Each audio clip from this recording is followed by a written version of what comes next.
ఇప్పుడే ఎన్గోల్డ్ బయర్స్ కి కాల్ చేయండి. మీ తాకట్టు బంగారం కష్టాలకి గుడ్ బై చెప్పండి.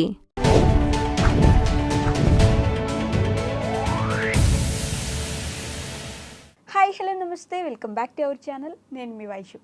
నాకే ఎందుకు అన్నీ ఇలా జరుగుతున్నాయి, దేవుడు నాకే ఎందుకు ఇలా చేస్తున్నాడని ప్రతిదానికి బాధపడిపోయి నా లైఫే ఇంతే అని ఏడుస్తూ కూర్చుండిపోతారు కొంతమంది. మీకు మాత్రమే జరుగుతుందా, మనకు మాత్రమే జరుగుతుందని మనం అనుకుంటున్నామా, నిజంగా మనకే జరుగుతుందా? ఈ విషయం గురించి మాట్లాడడానికి ఈరోజు నాతో పాటు డాక్టర్ హరీష్ తెనేటి గారు ఉన్నారు, motivational speaker and life coach. సార్తో మాట్లాడదాం. హలో సార్, నమస్తే. నమస్తే. బాగున్నారా? అంత ఫైన్ అండి. ఓకే. నాకే ఏదైనా చిన్న విషయం జరగగానే, ఈరోజు పొద్దున్న లేచాను, ఒక టేబుల్కి వెళ్ళి నా చిటికిన వేలు గుద్దుకుంది, నాకే ఎందుకు ఇలా జరుగుద్ది, నాకే అన్ని బ్యాడ్ డేస్ ఉంటాయి అని చెప్పేసి ఏడ్ చేసి కూర్చుంటూ ఉంటారు. అలానే ఉండిపోవడం కరెక్టా? మనకే జరుగుతుందా, ఇంకెవరికి జరగట్లేదా? ఇది చాలా ఇంపార్టెంట్ కదా. నాకే ఎందుకు ఇలా జరుగుతుంది, నాకే ఎందుకు ఇలా జరగకూడదు అనేది ఆలోచించాలి. ఓకే, ఫస్ట్ ఇలా జరగకూడదు, ఎందుకు జరగకూడదు, నాకెందుకు తగలకూడదు ఆ టేబుల్ కదా. చాలామంది వరల్డ్ని they see from the me centric universe అంటారు. అంటే నేను ఈ ప్రపంచానికి మధ్యలో ఉన్నాను, ఈ ప్రపంచం అంతా నా చుట్టూ తిరుగుతోంది అనే మీ సెంట్రిక్ వరల్డ్ నుంచి ఆలోచిస్తారు. సో నాతో ఇలా జరుగుతోంది, నా తల్లిదండ్రులు ఇలా ఉన్నారు, నా చదువు ఎక్కట్లేదు, మా టీచర్స్ సరిగ్గా చెప్పట్లేదు, నా కులం ఇలాగా, నా మతం ఇలాగా, నా ప్రాంతం ఇలాగా, నా అండ్ వరల్డ్ ఇలా ఆలోచించిన వాళ్ళు కష్టపడుతూ ఉంటారు. ఆల్వేస్ మన మీ సెంట్రిక్ యూనివర్స్ నుంచి బయటకు వచ్చి చూడాలి. ఓకే, ఈ యూనివర్స్ మొత్తంలో 4 విషయాల్ని మనం మార్చలేం. 4 థింగ్స్ మనం మార్చలేం, మిగతావన్నీ మనం స్వయం చేసుకోవాలి. 4 విషయాలు: జన్మ, మృత్యు, జరా, వ్యాధి. ఓకే, జన్మ ఎక్కడ పుట్టాము, ఎవడింట్లో పుట్టాము, ఏ కులంలో, ఏ మతంలో, ఏ ప్రాంతంలో, ఏ తల్లిదండ్రులకు పుట్టాము మనం డిసైడ్ చేయలేము. నెంబర్ 1, అది మార్చలేం. సో దాని గురించి నో రిగ్రెట్. నాకెందుకు ఇలా జరిగింది, నాకు ఇలాంటి తల్లిదండ్రులు ఎందుకు వచ్చారు, నాకు ఇలాంటి బ్రదర్ ఎందుకు వచ్చాడు, అసలు ఆలోచించని విషయం. ఆలోచించకూడదు, మూర్ఖులు ఆలోచిస్తారు అలాంటిది. You should never think. Okay, జన్మ, మృత్యు, ఎప్పుడు చచ్చిపోతాం అనే విషయాన్ని ఆలోచించకూడదు. Okay, even though we know it, you should not think about it. Okay, చాలా ఇంపార్టెంట్. కొంతమంది ఆస్ట్రాలజర్స్ దగ్గరికి వెళ్ళి మా దగ్గరికి వస్తారు కొంతమంది, ఎప్పుడు చచ్చిపోతాను చెప్పండి అని అంటారు. సో తెలిసినా ఆలోచించదు, వేస్ట్. మృత్యు ఎప్పుడు ఎక్కడ ఎలా వస్తుందో నీ మృత్యువు తెలియదు, don't think about it. Okay, చాలా చాలా ఎవరి మృత్యువు కూడా నా చాలా క్లోజ్ అండి, చనిపోయాడండి, నాతో ఎందుకు ఇలా జరిగింది, మా బాబాయ్ వాళ్ళ తమ్ముడు అలాగే అయ్యాడు, అక్కడ అయిన 3 నెలలకి మావాడు చచ్చిపోయాడు, అయ్యో. నెవర్ థింక్ అబౌట్ మృత్యు. నువ్వు నీ వల్ల కాదు, క్యాలిక్యులేట్ చెయ్యలేవు, ఫినిష్. ఓకే, జరా, ఏజింగ్ గురించి ఆలోచించద్దు. Never think. ఈరోజు 100 సంవత్సరాలు టిక్ నువ్వు ఉన్నా లేకపోయినా, పీల్చకపోయినా, సంపాదించిన వెళ్ళిపోతూ ఉంటుంది. You cannot think about it or regret. నాతోనే ఏంటో అండి ఈ మధ్య ముడతలు వచ్చేస్తున్నాయి, ఏంటో నువ్వు ఏం చేయలేవు. Don't think about it. అయిపోయింది, వేస్ట్. నాతోనే ఎందుకు ఇలా జరుగుతుంది, నాకు లివర్ ప్రాబ్లం వచ్చింది, నాకు కిడ్నీ ప్రాబ్లం వచ్చింది, నాకు వ్యాధి. You cannot, don't think about it. మార్చలేవు అవి. ఓకే, నాకు ఈరోజు ఏ టైంలో ఏ వ్యాధి వస్తుందో, మీరు అన్నారు చూసారా, కాలు వెళ్ళి తగిలింది. జస్ట్ నేను చెప్తాను ఒక చిన్న సీన్. కాలుకి దెబ్బ తగిలింది, రక్తం వచ్చింది, అయ్యో రక్తం వచ్చిందని చెప్పి ఏదో పసుపు ఏదో అతను కాఫీ పౌడర్ పెట్టి ఒత్తేసాడంట. ఏంగా తగ్గిపోతే నాకేమైంది అని అనుకున్నాడు. కొన్ని రోజులకు వాపు వచ్చింది, తగ్గలే. అయ్యో తగ్గలేదని చెప్పి నియర్ బై డాక్టర్ దగ్గర అపాయింట్మెంట్ తీసుకుంటే ఆయన కొంచెం లేట్ అయింది, రాలేకపోయాడు. వాడి ఫ్రెండ్ అక్కడ పరిచయం, ఒక తెలిసిన ఫ్రెండ్, నాకు తెలిసిన ఒక అతను ఉన్నాడు, ఆయన కట్టేస్తాడు, ఏముంది కట్టేసి అయిపోద్ది రా అన్నాడు. తీసుకెళ్ళాడు. వాడు కొంచెం ఇట్లా బెండ్ చేసి కట్టాడు. ఓకే, అది బెండ్ చేసి కట్టడం వల్ల అది సరిగ్గా హీల్ కాకపోయేసరికి అది ఇంకా ప్రాబ్లం చేయడము, నడవడానికి కష్టమవుతుంది అని వెళ్ళాడు. అయ్యో చాలా రాంగ్గా హీల్ అయిపోయిందండి, ఇట్స్ కాల్డ్ మాల్ యూనియన్, మనం సర్జరీ చేయాలి దానికి అన్నాడు. సర్జరీ ఓపెన్ చేశాడు, అది హీల్ కావడం ఆగిపోయింది, సరిగ్గా హీల్ అవ్వట్లేదు. ఫైనల్లీ ఆ ఫింగర్ దాకా మొత్తం అంతా కూడా నెక్రోస్ అయిపోవడం స్టార్ట్ అయింది. అయ్యో ఇలా అయిందా నాకు తెలిసిన, అక్కడ ఇంకో స్పెషలిస్ట్ తిరిగాడు. దాన్ని ఇంకా తగ్గించాలంటే స్టెరాయిడ్స్ వాడాలి అని స్టెరాయిడ్స్ ఇచ్చారు. ఈ స్టెరాయిడ్స్ అయిన తర్వాత ఒళ్ళంతా ఇలా మన సోరియాసిస్ లాగా వచ్చేసాయి. యాజ్ ఎ రియాక్షనరీ సోరియాసిస్ లాగా వచ్చేసాయి. సో ఒక్క వ్యాధి మార్చలేవు, నాకే ఎందుకు ఇలా జరుగుతుందని ఆలోచించలేవు. పాపం నిజంగానే ఆలోచించవచ్చు కదా, నాకెందుకు ఇలా అయింది ఇప్పుడు అని. అలాంటి ఏమైనా చేయగలమా? situation లో. ఈ 4టిని చెయ్యలేము. ఓకే, ఈ 4 విషయాలు మనం మ్యాక్సిమం కేర్ చేస్తాం, మ్యాక్సిమం ట్రై చేస్తాం. ఇప్పుడు ఒకళ్ళలాంటి ఇంట్లో పుట్టాము అనుకోండి, ఆ పుట్టినందుకు కానీ అక్కడ బెస్ట్ నేనేం చేయగలుగుతాను, నా తల్లికి నేనేం చేయగలుగుతా, తండ్రికి నేనేం చేయగలుగుతా, నేనున్న కమ్యూనిటీలో నేనేం బెస్ట్ చేయగలుగుతా. నాకు ఏదైనా రోగం వచ్చింది, నా బెస్ట్ ఏం చేయగలుగుతా, మంచి డాక్టర్ చూసుకుంటా, తర్వాత ట్రీట్మెంట్కి మందులు తీసుకుంటా, time to time proper care తీసుకుంటా. అంతకు మించి దాని గురించి నాకే ఎందుకు ఇలా జరుగుతోంది అనే ఆలోచన మనం చెయ్యకూడదు ఓకే. అన్నది పాయింట్. ఇది బాగా ఎక్కించుకోవాలి. అప్పుడే మనకి డౌట్ రాదు, దట్ నాతోనే ఎందుకు ఇలా జరుగుతోంది. మార్చలేవరా 4 విషయాలు, జన్మ, ఎవరి దగ్గర, జరా, నీ ఏజింగ్, వ్యాధి, మృత్యు, ఇవి మార్చలేని విషయాలు గురించి బాధపడవద్దు. ఓకే. మిగతా ఏదైనా సరే నీ చేతుల్లోనే ఉంటుంది. నేను గెలవట్లేదు, ఓడిపోతున్నాను, నా జాబ్ తీసేశారు, మన చేతుల్లోనే ఉంటుంది. జాబ్ తీసారా, ఎందుకో కారణం, ఖచ్చితంగా కారణం ఉండే ఉంటుంది. చాలామంది పాలిటిక్స్ ప్లే చేసి తీసే ఛాన్సే లేదు. పాలిటిక్స్ ప్లే చేయడము, పాలిటిక్స్ని తట్టుకోవడం కూడా ఇది part of learning. Okay, it's absolutely learning. నువ్వు నిజంగా చాలా కేపబుల్ ఫెలోవి, నేను తీయలేరు. నువ్వు కేపబుల్ ఫెలోవే, నీకేదో అలవాటు ఉంటుంది, అందుకని తీస్తారు. నువ్వు కేపబుల్ ఫెలోవే కానీ నీకు మాట్లాడడం వచ్చి ఉండదు, అందుకని తీసేస్తారు. నువ్వు నిజంగా టాలెంటెడే, తీయలేరు. నేను చెప్తాను, తీయలేరు. ఒక ఆయన ఎవరో వచ్చి, ఒక ఆర్టిస్ట్ నల్లగా ఉంటాడు, ఆయన కంటే నేను బాగానే ఉంటా కదా సార్, నన్ను పెట్టుకోవచ్చు కదా సినిమాల్లో అన్నాడు. అంటే నల్లగా ఉంటాడా తెల్లగా ఉంటాడా కాదు, ఆయన టాలెంట్ ముందు తొక్కి పడేస్తాడు. అది టాలెంట్ చాలా చాలా ఇంపార్టెంట్. సో టాలెంట్ మాత్రమే మనం పెంచుకునే, మనం చేసుకోగలిగిన మన చేతిలో ఉన్న పని. మిగతాది ఏది కూడా చెయ్యలేము. అందుకని మనం చేసుకోవాల్సింది, నాతోనే ఎందుకు ఇలా జరుగుతుంది కాకుండా, ఇలా జరిగింది కదా, ఇప్పుడు నేను వాట్ బెస్ట్ నేను ఇందులోంచి తీసుకెళ్ళగలను. ఒక చెట్టుకి వేరు, నీళ్లు దొరకకపోతే మెల్లగా వేసుకొని నీళ్ళు ఎక్కడుందో అక్కడి నుంచి పీల్చుకొసుకో. అంతే మనం చేయాల్సిన పని ఈ లైఫ్లో. And that is the best method to deal with this problem. Okay. For example, అనగనగా సినిమా చూస్తే మీరు, సుశాంత్కి క్యాన్సర్ వస్తుంది. సుశాంత్ని బిలీవ్ చేసుకుని వాళ్ళ కొడుకు, వాళ్ళ వైఫ్ ఉంటారు. వాళ్ళిద్దరికీ తనే జీవితం, తను లేకపోతే వీళ్ళ జీవితమే గడవదు.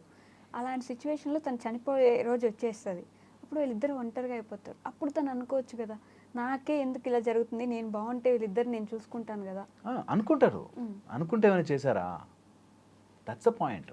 నేను చెప్పేది ఏంటంటే, మనకి అనుకోవడానికి ఆ ఫీల్, నాతోనే ఎందుకు ఇలా జరుగుతుందని బాధపడే కంటే, నేను ఇప్పుడున్న దాంట్లో what best I can do అన్నది తప్ప, ఇవి అనుకునేడానికి మనకు ఆప్షన్ లేదు అంటున్నా. ఎందుకంటే నాతో ఎందుకు ఏది జరుగుతున్నా సరే, నా ఇన్వాల్వ్మెంట్ ఈ 4 తప్ప మిగతా అన్నిట్లో నా వల్లే. నాకు క్యాన్సర్ ఎందుకు వచ్చింది అంటే నా ఫుడ్ హ్యాబిట్స్ వల్లే, నాకు ఇంకోటి ఏదో జరిగిందంటే అవి మార్చుకోగలుగుతాను, వీటిని మార్చలేను. జెనెటికల్గా కొన్ని క్యాన్సర్స్ కోడే ఉంటాయి, జెనెటికల్గా. సో జెనెటికల్గా నీ క్యాన్సర్ వచ్చేది ఉంది అన్నప్పుడు డైట్, లైఫ్ స్టైల్, వీటిని మాత్రమే మనం కంట్రోల్ చేయగలం. అందుకే వీటిని ద కంట్రోలబుల్ ఫ్యాక్టర్స్ అంటారు. ఏది మన కంట్రోల్లో ఉందో అది మాత్రమే. వర్షం ఆపలేం, గొడుగు నా కంట్రోల్లో ఉంది. దట్ వే మనము టీవీలో ఏ ఛానల్స్ వస్తున్నాయి మనం ఆపలేము, ఎన్ని శాటిలైట్స్ ఉన్నాయి, కానీ ఏం చూడాలి మనకంట. అట్లాగా ఇప్పుడున్న సిచ్యువేషన్స్లో ఎవరిని నేను ఇతరులను మార్చడం కాదు, నేనేం చేయొచ్చు, what best I can do అనేది మాత్రమే ఆలోచించాలి ప్రతి వ్యక్తి. కొంతమంది తలరాత, ఇది నా తలరాత, ఇది నా తలరాత. అబ్సల్యూట్లీ 4 తలరాతే. ఈ 4 తలరాత ఏ రోజు, నేను మీరు నమ్మరండి, ఒక అతను చాలా హెల్తీగా ఉంటాడు, రన్నింగ్ బస్ ఎక్కి దిగుతాడు, 63 years ఏజ్ అప్పుడు, స్లిప్ అయి పడ్డాడు సార్, కరెక్ట్గా నడుము విరిగింది, బెడ్ రెడ్ అయిపోయాడు. ఓకే, బెడ్ రెడ్ అయిపోయాడు. ఆ రోజు వస్తుంది అన్న విషయం ఎవ్వరూ కనిపెట్టరు, అసలు గుర్తుపట్టరు. ఆయన అంత సాలిడ్గా బ్రతికాడు లైఫ్లో, పిల్లలు పెళ్ళిళ్ళు చేశాడు, అన్నీ మంచిగా చేశాడు. కరెక్ట్గా 63 years అప్పుడు పడ్డాడు బెడ్ మీద, 83 years వరకు బెడ్ మీద ఉన్నాడు. ఓకే, సో పాయింట్ ఇస్, ఏ రోజు వ్యాధి ఏ రూపంలో వస్తుందో, కొన్నంటే పోనీ మనం అనుకో షుగర్ అయితే మనం కంట్రోల్ చేయొచ్చుగా, మన చేతిలో ఉండొచ్చు, కానీ ఆర్గ్యుమెంట్కి బాగుంటుంది. కానీ రియాలిటీకి వస్తే రోగం ఎటు నుంచి వస్తుందో నీ జీవితంలోకి వచ్చేస్తుంది. దాని గురించి బాధపడి ఏ మాత్రము ప్రయోజనం లేదు, ఏం బెటర్ చేసుకోవచ్చు. ఈ మధ్య ఒక అతను నా దగ్గరకు వచ్చి, ఆ మెడిసిన్స్ వాడితే సైడ్ ఎఫెక్ట్స్ ఉంటాయండి అన్నాడు. ఏదైనా బెటర్ ఆల్టర్నేటివ్ ఉందా, మెడిసిన్లు వేసుకో. ఇవి బాగా ఎక్కిచ్చారు ఈ మధ్య, సైడ్ ఎఫెక్ట్స్ అని బాగా ఎక్కిచ్చారు గూగుల్లో చూసి. చాలా నేను చెప్తున్నాను కదా, సైడ్ ఎఫెక్ట్ ఉండొచ్చు గాక, అది డాక్టర్కి చెప్పండి, డాక్టర్ చేంజ్ చేసి ఇస్తాడు మెడిసిన్స్. కానీ మందులు మీ ఇష్టం వచ్చినట్టు ఆపేయకండి. సైడ్ ఎఫెక్ట్స్ ఉంటాయి కదా అని చెప్పి మెడిసిన్స్ ఆపేసి చాలా ఇబ్బంది పడతారు.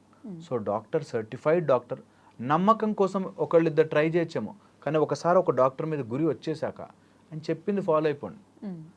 5 రోజులు మందులు వేసుకోండి అంటే 2 రోజులు వేసుకొని నాకేం లేదు తగ్గిపోయిందంట.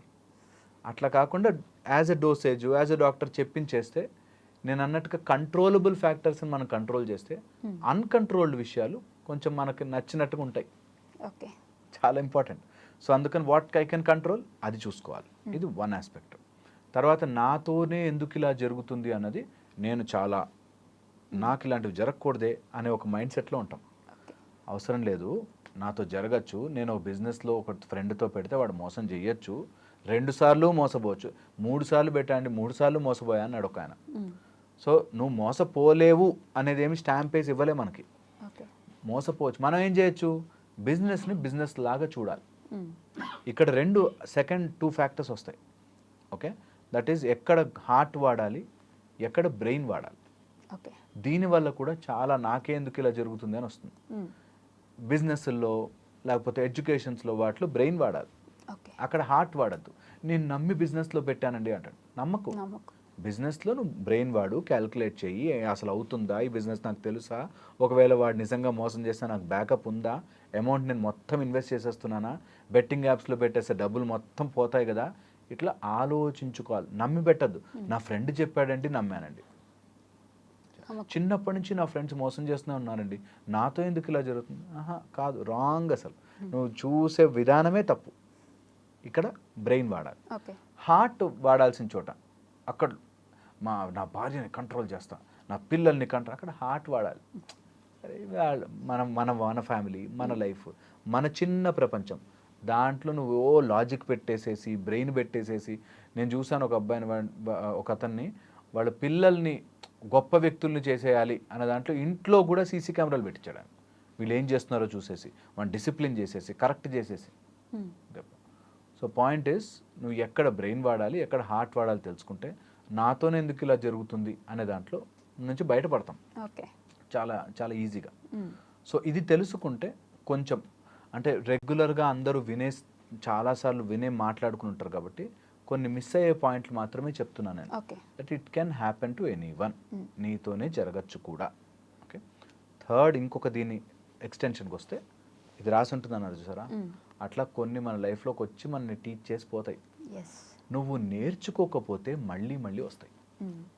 ఏదైనా సమస్య నీకు మళ్ళీ వస్తుందంటే నీకు ఆ సమస్య నేర్పించాల్సింది ఇంకా నువ్వు నేర్చుకోలేదు. ఓకే, ఇది గుర్తుపెట్టుకుంటే, నాతోనే ఎందుకు ఇలా జరుగుతుందంటే ఏదో తప్పు ఉంది, ముందు కాళ్ళు చేతులు గడుక్కొచ్చి ఒక చోట కూర్చొని ఎందుకు జరుగుతుంది అని రాసుకోవాలి. నిజంగా ఇది నీ లైఫ్లోకి పదే ఆ సమస్య వస్తుంది అంటే ఆ సమస్యను నీకు ఏదో నేర్పించాలనుకుంటే నువ్వు నేర్చుకోలేదు. ఇది కొటేషన్లకు కాదండి, నిజం. నాకే మళ్ళీ అదే చైర్ మళ్ళీ నాకు తగులుతుందంటే నేనేదో నేర్చుకోలేదు, సరిగ్గా నడవట్లే, ఏదో ర్యాండమ్గా వెళ్తున్నా అనేది you have to learn. So that's the way I think అన్ని కనెక్ట్ చేసుకుంటే that's the way it works. అబ్బాయిలు ఏడవకూడదు, ఏడుస్తున్నావేంటి ఆడపిల్లలాగా అంటారు. అంటే ఎమోషనల్ బ్రేక్ డౌన్ ఉండదా వాళ్ళకి? ఆ పెయిన్ని కంట్రోల్ చేసి హోల్డ్ చేసి పెట్టుకొని ఏడుస్తూ ఉంటారు. అయ్యయ్యో నువ్వేంట్రా ఏడుస్తున్నావు అనేస్తారు. అబ్బాయిలు ఏడవకూడదా? ఎందుకు ఏడవకూడదు? ఈ విషయం గురించి మాట్లాడడానికి ఈరోజు నాతో పాటు డాక్టర్ హరీష్ దనేటి గారు ఉన్నారు, మోటివేషనల్ స్పీకర్ కూడా. సార్తో మాట్లాడదాం. హలో సార్, నమస్తే. నమస్తే. బాగున్నారా? ఫైన్ అండి. సో అబ్బాయిలు ఏడవకూడదండి, అంటే అమ్మాయిలు మాత్రమే ఏడవాలి? Why not? మనం సొసైటల్గా అబ్బాయిలని అట్లాగా చేసాం. Lot of pressure. నిజంగా చెప్తున్నాను, మా దగ్గరకు వచ్చేవాళ్ళు ఎంతమంది males suffer just to carry with the life, అట్లా తట్టుకుని నిలబడతారు. అసలు కొంతమందిని చూస్తే నిజంగా సెల్యూట్ కొట్టాలనిపిస్తుంది. వాళ్ళకు ఉండే ప్రెషర్స్కి దే స్టిల్ స్మైల్ చేస్తూ వాళ్ళ జీవితాన్ని అట్లా మోసుకుంటూ వెళ్తారు. అటు వైఫ్ సైడ్ నుంచి టార్చర్ ఉంటుంది, ఇన్లాస్ సైడ్ నుంచి టార్చర్ ఉంటుంది. మీరు నమ్మరు, అబ్బాయిలకి ఇన్లాస్ సైడ్ నుంచి టార్చర్ ఉంటుందండి. ఇప్పుడు నార్మల్గా అమ్మాయిలకి అత్త నుంచో ఒక మామ నుంచో ఏదో టార్చర్ ఉందో ఇన్లా సైడ్ నుంచి, అబ్బాయిలకి ఈ రోజుల్లో ఇన్లా సైడ్ నుంచి టార్చర్. ఓకే, అండ్ అట్లా ఎన్ని తీసుకున్నా సరే, ఆఫీసుల్లో ప్రెషర్ కానీ, లేకపోతే ఇంట్లో పిల్లల బాధ్యతలు కానీ, వైఫ్ అండ్ హస్బెండ్ విషయాలు కానీ, తర్వాత అక్కడ అపార్ట్మెంట్స్లో ఉండే ఎన్ని రకాలుగానో ప్రెషర్ వస్తుంది. అండ్ సమ్టైమ్స్ దే అట్లా బ్రేక్ అయిపోతారు. కానీ ఒక అబ్బాయి ఏడుస్తాడా అనే ఒక జస్ట్ సొసైటల్ ఒక నామ్ కోసం ఏడుపు కంట్రోల్ చేసుకుని ఉంటారన్నమాట. నిజంగా క్లినికల్గా చూస్తే crying is a great emotional relief. ఏడిస్తే చాలా ఎమోషన్స్ బర్స్ట్ అయిపోతాయి. అండ్ దాన్ని ఎమోషనల్ కెథరిసిస్ అంటారు, వేర్ లోపల లాట్ ఆఫ్ ఎమోషన్ ఉండి ఏడిస్తే చాలా రిలీఫ్ అయినట్టుగా ఉంటుంది. ఓకే, ఇట్స్ సైంటిఫిక్ ఫిలాసఫీ, అది సైంటిఫిక్ లాజిక్ అది. ఓకే, సో పాయింట్ ఏంటంటే అసలు ఏ విషయమైనా ఎవరైనా ఏడవచ్చా, అబ్బాయిలు కానీ అమ్మాయిలు కానీ. మనం ప్రయారిటీగా అబ్బాయిలకు పెడుతున్నాము, బట్ అసలు ఏడవచ్చా అనేది చాలా చాలా ఇంపార్టెంట్. ఏడుపు is considered as a highest emotion.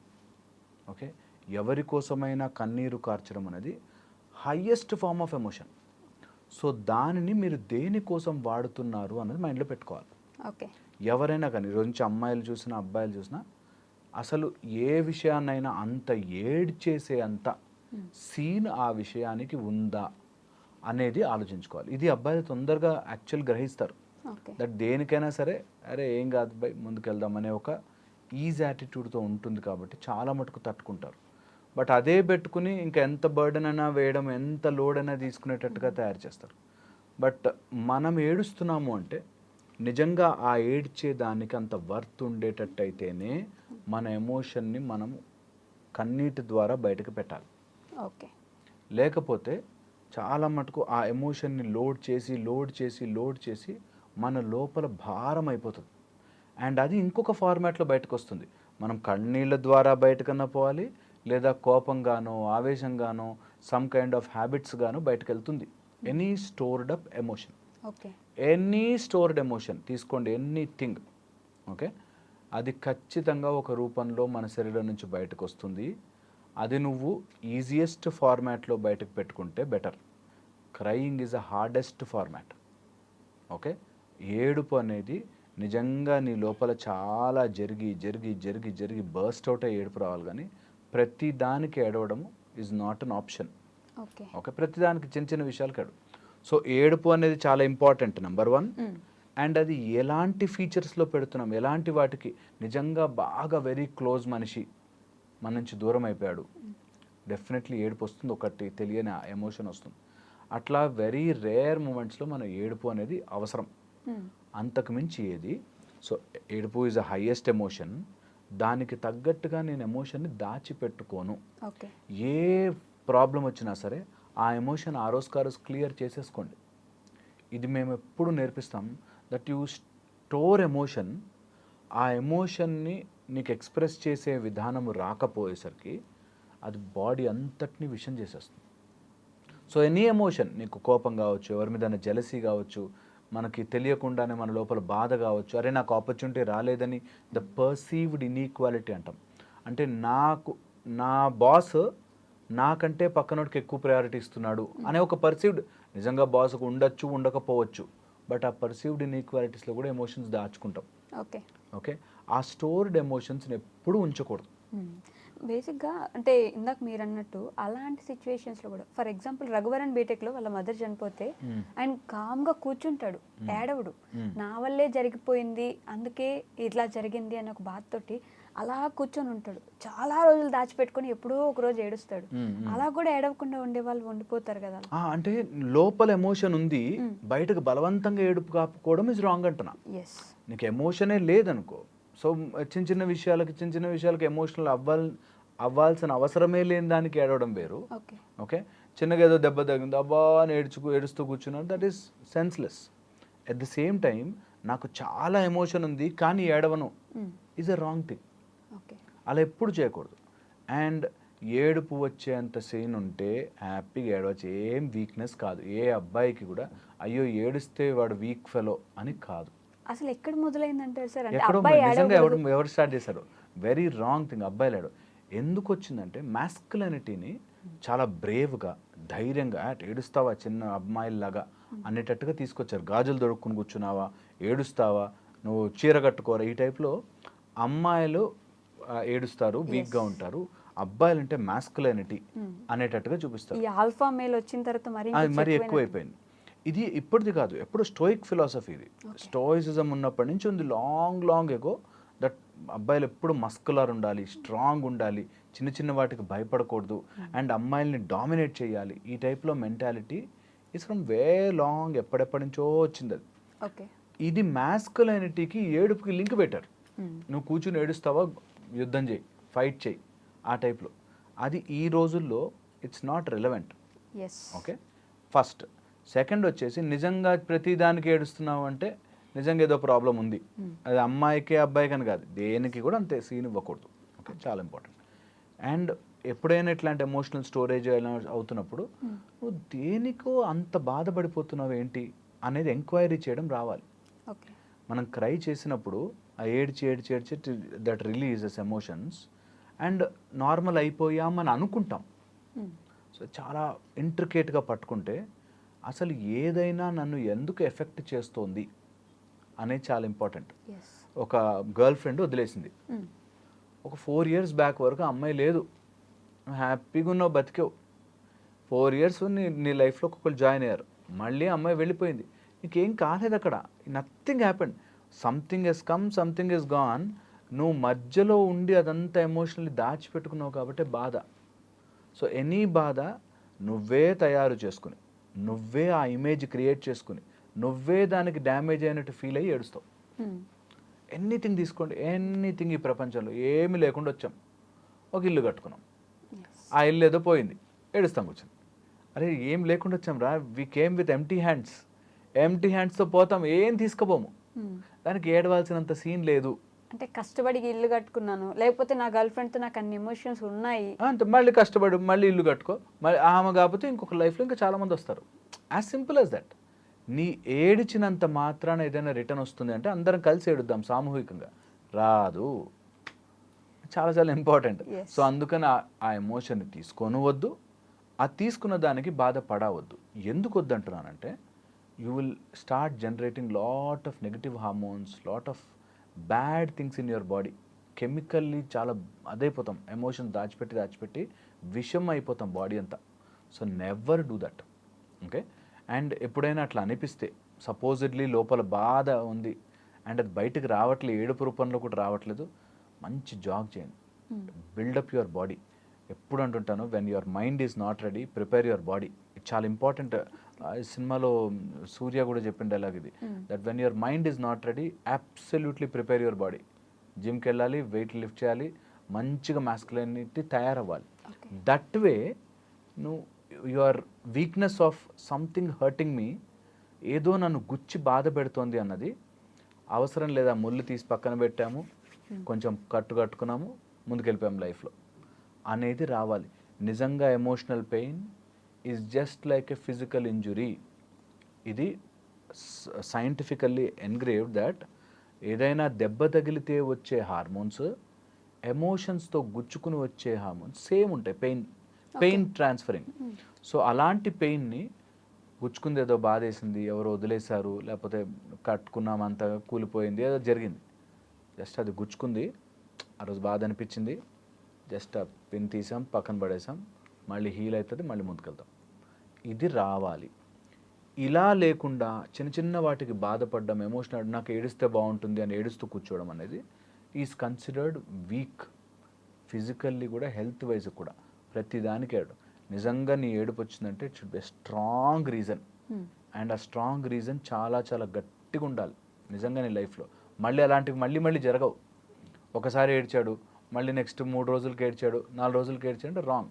మా ఒక రీసెంట్గా ఒక కేసు అనమాట, హస్బెండ్ కొడతాడు, ఈమె ఏడుస్తుంది, అయ్యో నువ్వు ఏడుస్తున్నావు అని అందుకని అనలేదే, అందుకని చెప్పలేదే, నువ్వు అర్థం చేసుకోవే నా బాధ అని మళ్ళీ ఒక వారం రోజులు కలుస్తారు. మళ్ళీ నెక్స్ట్ వారం రోజుల తర్వాత మళ్ళీ గొడవ అవుతుంది, మళ్ళీ కొడతాడు, మళ్ళీ కొట్టచ్చు, మళ్ళీ ఇంకా ఇది ఈ సైకిల్ నడుస్తూ ఉంటుంది. నెలకి ఎట్లాగైనా 3-4 సార్లు ఏడుస్తానండి అంటారు. సో అలా నీ ఏడుపుకి విలువ పోతుంది.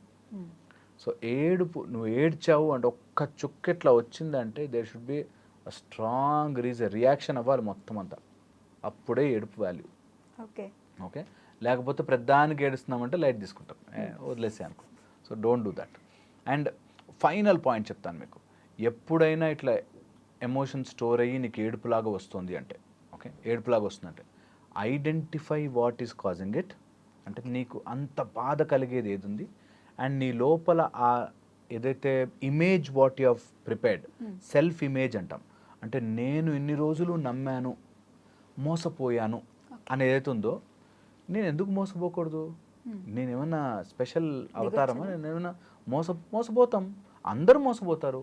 సో వాట్ అనే ఒక విచక్షణ తెచ్చుకుని బాగా నమ్మాను, క్లోజ్ అయ్యాను, ఎస్ లాస్ట్, ఫీల్ బ్యాడ్, ఒకరోజు ఏడుపు వచ్చింది, కళ్ళలో నీళ్ళు వచ్చాయి, ఓకే, దాన్ని వెంటప్ చేసేసుకుని ఎండ్ చేసేయాలి. ఒకసారి ఏడుపు ఏదైనా వచ్చింది, ఫినిష్, ఇంకా మళ్ళీ ఏడవకూడదు, ఓకే ఫినిష్డ్ ఆఫ్.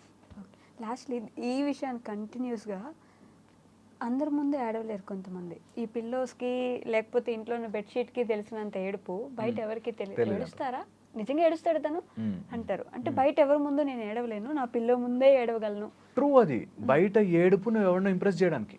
ఓకే, నువ్వు ఇంప్రెస్ చేయడానికి ఎప్పుడు ఏడుపునే ఆయుధాన్ని వాడద్దు. ఏడుపు అనే ఆయుధము ఇంప్రెస్ చేయడానికో, లేకపోతే వాడిని చూసావా నాకు ఎంత ఎమోషన్ ఉందో అని నమ్మించడానికి వాడకూడదు. ఓకే, నీకు బాధ వేసింది, ఆ బాధ ఈజ్ వన్ ఫార్మ్ ఆఫ్ ఏడుపులా వచ్చేసింది, ఫినిష్డ్ ఆఫ్.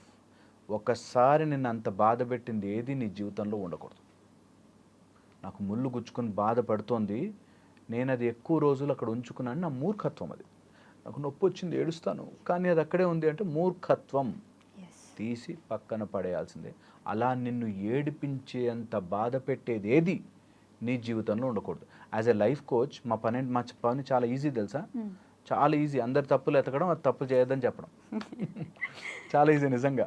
కానీ నిజంగా ఆ టైంలో వాళ్ళది గనక మా మాట విని, సార్ మీరు చెప్పారు నేను ఫాలో అయితే ఒక 41 days అని దీక్ష చేసినట్టుగా 41 days చేస్తే నిజంగా మారుతాయి లైఫ్. అందుకే యాజ్ ఎ లైఫ్ కోచ్గా మాకు we're trained to tell that ఇది రాంగ్, దీన్ని వదిలించుకో. అది ఫస్ట్లో చాలా కష్టంగా అనిపిస్తుంది, అదేంటి ఇష్టపడిన అమ్మాయిని వదిలేయాలా, లేకపోతే ఈ టైప్లో చెప్తారు చాలా. ఇష్టపడిన అమ్మాయిని వదిలేయలేకపోయినా నువ్వు కష్టపడతావు. నీకు ఒక చెప్పు కొనుక్కున్నావు, చాలా ఇష్టపడవు చెప్పులు కొనుక్కున్నావు, ఆ చెప్పులు నీకు సైజ్ సరిపోలే, నేను ఇష్టపడి కొనుక్కున్నాను కదా వేసుకుంటే కాళ్ళు నలిగిపోతాయి. అందుకని ఇష్టపడ్డా నీకు అది లైఫ్లోకి రాలేకపోతే ప్లీజ్ వదిలేయండి, ఏం కాదు. ఇంకో చెప్పు వస్తుంది, లేకపోతే చెప్పులు లేకుండా నడవచ్చు హాయిగా. చాలా చాలా ఇంపార్టెంట్ ఇది. దీన్ని క్యారీ చేసి నేను ఈ మాట కంటిన్యూషన్ చెప్తాను. ఒక అమ్మాయి రిజెక్ట్ చేసిందని వాడు ఈ సినిమాలు చూసి అంతా ఇన్ఫ్లుయెన్స్ అయ్యే బ్యాచ్ ఒకటి ఉంటే వాళ్ళ ఇష్టం అండి, వాళ్ళు ఎలాగైనా పోనండి, నేను ఒకటే అమ్మాయిని ప్రేమించాను, ఆమెతోనే ఉంటాను అని చెప్పి పెళ్లి చేసుకోకుండా కూర్చున్నాడు ఇంట్లో. నేను వెరీ వెరీ ఇంపార్టెంట్. వాళ్ళ పేరెంట్స్ కంగారు పడిపోతుంటారు, మా వాడు ఇంకా పెళ్లి చేసుకోవడా, వాడి జీవితంలో సెటిల్ అవ్వడా, ఈ టైప్లో. సో దేనికి ఆలోచనకి కూడా బానిసైపోయి రోజు పావుగంట ఆమెకేదో ఫ్రూటీ అంటే ఇష్టం, ఆ ఫ్రూటీ డబ్బా చూడగానే ఆమె గుర్తుకొస్తుంది. ఈ టైప్లో ఇంత ఓవర్ ఎమోషనల్గా అంత అవసరం లేదు, ఈజ్ ద పాయింట్. సో అది మనం ఎమోషనల్ క్యారీ చేసుకుని అది ఏడ్చుకుని ఒక్కో సీన్ చూసినప్పుడు లేకపోతే ఆ సినిమా తనకంటే ఇష్టం అని చెప్పి మళ్ళీ ఏడుపు, ఈ టైప్లో అవసరం లేదు, is the point. Okay okay అండి, thank you. Sir, one life lesson what medicine has taught you. Whatever you can do without expecting. But I really believe మన పాజిటివ్ యాటిట్యూడ్ ఉంటేనే మనం ఏదైనా సాధించగలం. గట్ని మనం కరెక్ట్గా డీల్ చేసినట్లయితే అది మనకి పాజిటివ్ హార్మోన్స్ని రిలీజ్ చేస్తుంది. షుగర్ వచ్చిన వాళ్ళ పరిస్థితి ఏంటి? పొట్ట దగ్గర పెరిగితే దాన్ని ఆండ్రాయిడ్ అంటారు, ఆండ్రాయిడ్ ఫోన్ కదా. అసలు థాట్స్ ఎందుకు వస్తాయి? బ్రెయిన్ డెడ్ అంటే దానికి ప్రపంచం అంతా కూడా కొన్ని నిర్దిష్టమైనటువంటి లక్షణాలు ఉన్నాయి. మానసికంగా ధైర్యంగా ఉంటే క్యాన్సర్ జయించవచ్చు. You are a doctor for a cause sir, అంతే. వాళ్ళకి వచ్చిన ఆదాయం కాకుండా ఫ్రీ సర్వీస్ ఎంతమందికో చేస్తుంది. And don't forget to subscribe to iDream. And for more videos, Please subscribe to iDream. Please subscribe to iDream. Please subscribe iDream. And please subscribe to iDream. For more videos, subscribe to iDream. please like, share and subscribe to the channel.